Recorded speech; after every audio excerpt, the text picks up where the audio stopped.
بسم اللہ الرحمن الرحیم الحمد للہ وکفی وسلام علی عبادہ الذین اصطفی اما بعد اعوذ باللہ من الشیطان الرجیم بسم اللہ الرحمن الرحیم وعاشروہن بالمعروف صدق اللہ العظیم۔ محترم بزرگ و عزیز دوستوں، آج جو حصہ پڑھا گیا 6واں پارہ، اس میں اور اس سے پہلے کی تلاوت میں اللہ تعالیٰ نے 2 صورتوں کو بیان فرمایا ہے، ایک سورہ نساء ہے اور دوسرا سورہ مائدہ ہے۔ آج سورہ نساء کا کچھ حصہ اور سورہ مائدہ کا اکثر حصہ پڑھا گیا، بلکہ مکمل حصہ پڑھا گیا۔ سورہ نساء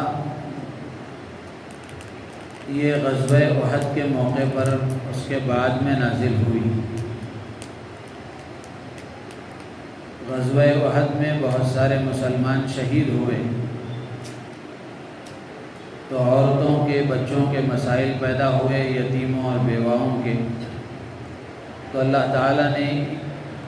اس سورت کو نازل فرمایا، اور سورہ نساء میں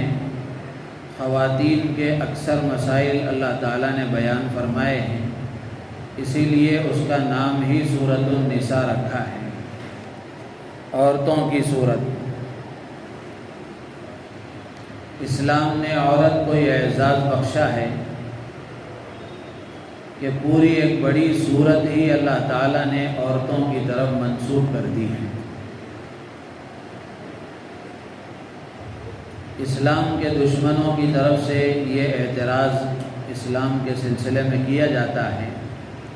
کہ اسلام نے عورتوں پر ظلم کیا ہے، عورتوں کی حق تلفی کی ہے، جبکہ اسلام ہی وہ واحد مذہب ہے جس نے عورت کو عزت، شرافت اور صحیح معنی میں اس کے حق کو ادا کرنے کی تعلیم دی ہے۔ قرآن پاک کی جو آیت میں نے پڑھی، اس میں اللہ تعالیٰ نے عورت کی صنفی نزاکت کا خیال کرتے ہوئے مردوں کو یہ حکم دیا ہے کہ وہ عورتوں کے ساتھ حسن سلوک کریں، نرم رویہ اختیار کریں۔ اللہ تعالیٰ فرماتے ہیں وَعَاشِرُوهُنَّ بِالْمَعْرُوفِ، کہ تم اپنی بیویوں کے ساتھ بھلے طریقے سے زندگی گزارو، نرمی کے ساتھ، پیار و محبت کے ساتھ زندگی گزارو۔ جو مرد عورت پر بیجا، بلا وجہ، غیر ضروری اور حد سے زیادہ سختی برتتے ہیں، وہ اللہ تعالیٰ کے اس ارشاد کی طرف نظر کریں کہ اللہ تعالیٰ نے مردوں سے فرمایا ہے کہ تم عورتوں کے ساتھ اچھا سلوک کرو۔ ایک بزرگ بڑی اچھی مثال دے کر فرماتے ہیں کہ عورتوں کے ساتھ حسن سلوک کی تعلیم اللہ تعالیٰ نے دی ہے، اور عورت کے ساتھ اچھا سلوک کرنے کا حکم اور اس کی سفارش اللہ نے فرمائی ہے۔ جیسے مثال کے طور پر جب نکاح ہوتا ہے، لڑکی کی رخصتی کا موقع ہوتا ہے، اگر دلہن کے رشتہ داروں میں کوئی بڑے منصب کا حامل آدمی ہوتا ہے، مثال کے طور پر دنیاوی عہدیدار ہوتا ہے، کوئی کونسلر، MLA، MP ہوتا ہے، رخصتی کے موقع پر وہ نوشاہ کی پیٹھ تھپتھپاتے ہوئے یہ کہتا ہے کہ ذرا ہماری بچی کا خیال رکھنا اور بچی کے ساتھ اچھا سلوک کرنا۔ زندگی کے دوران میں، زندگی گزرتے وقت میں اگر کوئی انبن ہو بھی جاتی ہے اور اونچ نیچ ہو بھی جاتی ہے، زبان کھولتے وقت میں، ہاتھ اٹھاتے وقت میں، یا پھر سختی کرتے وقت میں وہ ہاتھ یاد آتا ہے جو پیٹھ پر تھپ تھپاتے ہوئے دنیاوی عہدیدار نے یا اس کے رشتہ دار نے یہ بتایا تھا کہ تم ہماری بچی کے ساتھ اچھا سلوک کرنا، تو آدمی کو یہ خیال آتا ہے کہ اس کے رشتہ داروں میں فلاں ایسا آدمی ہے، اس نے مجھ سے ایسا کہا تھا، تو پھر اس کی زبان میں، اس کی تیزی میں کمی آ جاتی ہے، لہجے میں نرمی آ جاتی ہے، اس لیے کہ وہ آدمی کا رعب اس پر پڑتا ہے اور اس کا خیال اس کو آتا ہے۔ تو وہ بزرگ مثال دے کر کہتے ہیں کہ عورت کے ساتھ حسن سلوک کرنے کی سفارش تو اللہ نے فرمائی ہے، وعاشروہن بالمعروف۔ تو آدمی کو عورت کے ساتھ معاملہ کرتے وقت میں ہمیشہ یہ پیش نظر رکھنا چاہیے کہ عورت کے ساتھ حسن سلوک کا حکم اور اس کی سفارش تو اللہ نے فرمائی ہے۔ اللہ کے نبی علیہ السلام نے بھی حدیث میں فرمایا کہ فاستوصوا بالنساء خیرا، کہ عورتوں کے ساتھ اچھا برتاؤ کرنے کا میرا حکم اور میری وصیت اس کو قبول کرو، اس لیے کہ اللہ کے نبی فرماتے ہیں کہ عورت پسلی سے پیدا کی گئی ہے اور پسلیوں میں سب سے ٹیڑھی پسلی اوپر کے حصے کی ہے۔ اوپر کے حصے کی پسلی سے اللہ نے عورت کو پیدا فرمایا ہے، تو عورت کی فطرت میں ٹیڑھا پن ہے، کجی ہے۔ ہمارے استاد محترم حضرت امیر شریعت حکیم الملت مفتی اشرف علی صاحب رحمۃ اللہ علیہ بخاری کے سبق میں یہ حدیث پڑھاتے ہوئے حضرت فرماتے تھے کہ اللہ کے نبی علیہ السلام نے عورت کا عیب نہیں بیان فرمایا ہے، بلکہ عورت کا حسن اللہ کے نبی نے بتایا ہے۔ وہ اس طرح جیسے ایک تیر اور ایک کمان ہوتا ہے، کمان ٹیڑھا ہی ہوتا ہے۔ اب اگر آدمی یہ دیکھے کہ یہ کیوں ٹیڑھا ہے، اس کو سیدھا ہونا چاہیے، تو اس کے ٹیڑھے پن میں ہی حسن ہے۔ تو اللہ کے نبی علیہ السلام نے عورت کا مزاج بتا کر مرد کو آگاہ فرمایا ہے اور مرد کو متوجہ فرمایا ہے کہ عورت کا مزاج تو ہے ہی ایسا،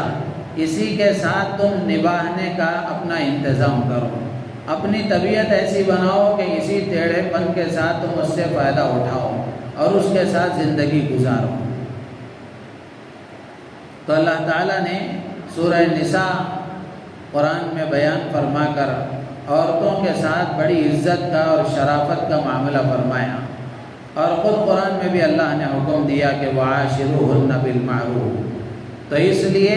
بیویوں کے ساتھ، اپنی عورتوں کے ساتھ حسن سلوک کا معاملہ کرنا،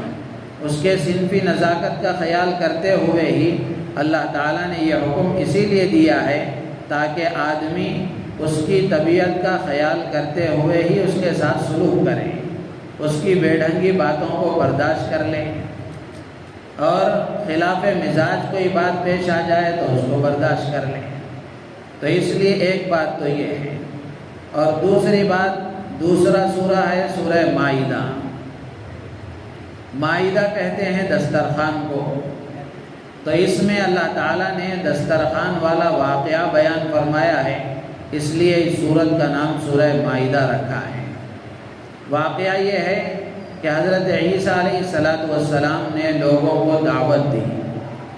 تو آپ کی دعوت کو قبول کرنے والوں نے آپ سے یہ مطالبہ کیا کہ کیا آپ اپنے اللہ سے مانگ کر کے آسمان سے کھانا اور دسترخوان منگوا سکتے ہیں؟ آپ منگوائیے تاکہ ہم آپ کو سچا نبی سمجھیں، آپ کو واقعی اللہ کا حقیقی پیغمبر سمجھیں، ہمیں یقین ہو جائے گا، لوگوں کے سامنے ہم اس کی گواہی بھی دیں گے۔ تو حضرت عیسیٰ علیہ السلام نے دعا فرمائی، اللہ تعالیٰ نے اس کو نقل فرمایا ہے۔ تو یہ سورہ نساء بھی اور سورہ مائدہ بھی بڑی عظیم صورتیں ہیں، بلکہ شروع کی جو 7 صورتیں ہیں، ان 7 صورتوں میں اللہ تعالیٰ نے بڑی اہم باتیں اور بڑے اہم احکامات بیان فرمائے ہیں۔ اسی لیے اللہ کے نبی علیہ السلام نے فرمایا من اخذ السبع الاول فهو حبر، کہ جو آدمی شروع کی ان 7 صورتوں کا علم صحیح طریقے سے حاصل کر لے گا وہ ایک دین کا ایک بڑا علم حاصل کرنے والا کہلائے گا۔ سورہ مائدہ کے شروع میں ہی اللہ تعالیٰ نے جو پہلی آیت میں پیغام اور حکم دیا ہے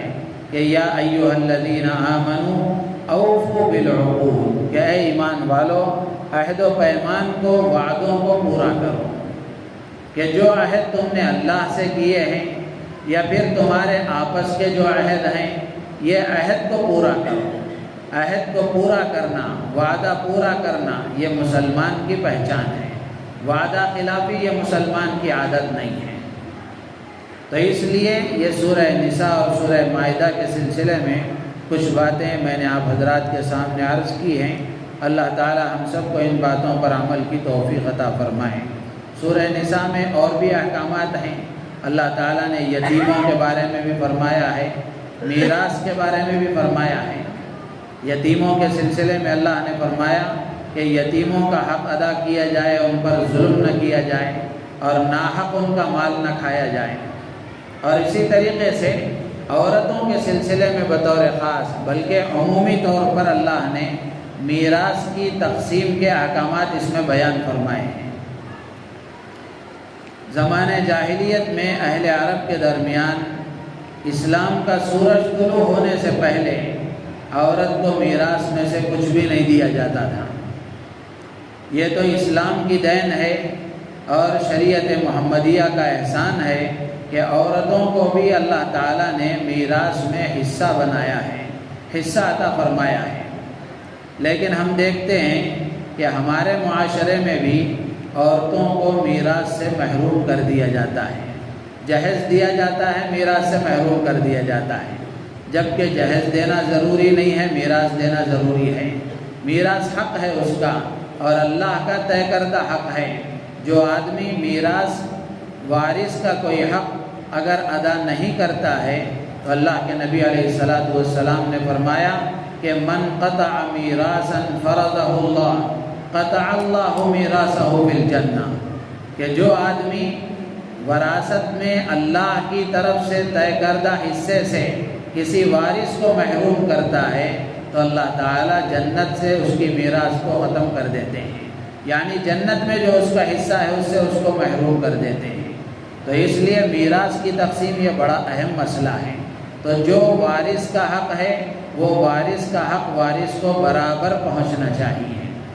اگر اس لیے کہ یہ بات ہمیں ذہن میں رکھنا چاہیے کہ وراثت میں جو حصے طے ہوئے ہیں یہ کسی عالم کے طے کیے ہوئے نہیں ہیں بلکہ یہ اللہ کے طے کردہ ہیں۔ تو جو اللہ کی طرف سے طے شدہ ہے اس میں کوئی کمی بیشی نہیں کر سکتا،